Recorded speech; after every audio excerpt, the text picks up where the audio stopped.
ဒီဗီဒီယိုလေးမှာတော့ဂျပန်မှာအကြောင်းလာတက်ပြီးတော့သတင်းစာစကောလာကျောင်းသားတယောက်အနေနဲ့အကြောင်းနဲ့သတင်းစာပို့ရတဲ့အချိန်လေးတွေကိုရှင်းပြလုပ်သွားမှာဖြစ်ပါတယ်။ခုကတော့ည12နာရီခွဲပေါ့ည7နာရီခွဲထပြီးတော့ဆိုင်မှာ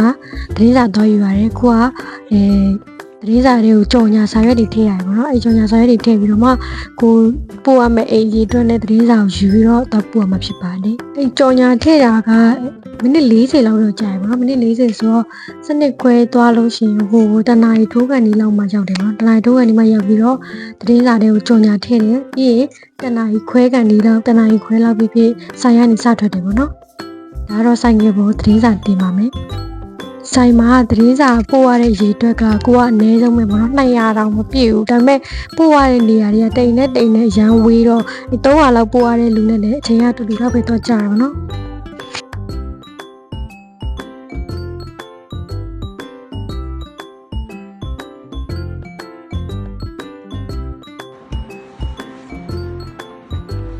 တင်းစာလေးရလူတွေတိကုန်ဆိုင်ကြီးကနည်းနည်းပဲပို့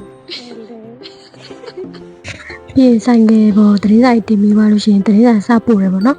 တနာရီခွဲလောက်ကနေစပို့ချင်4နာရီခွဲလောက်ကြာရင်ပြီးရပေါ့4နာရီခွဲမှာအိမ်ပြန်ရောက်ပြီးတော့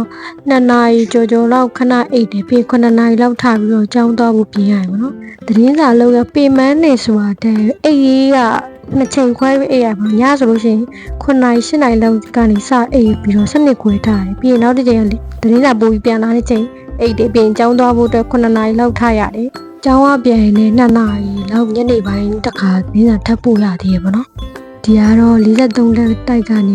ကြည့်ရတဲ့ view လှလေးဖြစ်ပါတယ်သတင်းစာပို့တာအိမ်နေကြီးပဲပို့ရတာမဟုတ်ဘူးနော်ဒီလိုတိုက်ခန်းနေဒါကတော့ဓာတ်လေကားရှိတော့တိုက်ရတာအဆင်ပြေဘူးနော်တချို့ဓာတ်လေကားမရှိတဲ့တိုက်ခန်းနေကြတော့3လွှာ5လွှာလောက်ထိရေကားနဲ့တက်ပြီးတော့ပို့ရတယ်ပေါ့နော်အဲ့လိုဆိုရင်တော့နည်းနည်းလေးပင်ပန်းတာမျိုးတော့ရှိပါတယ်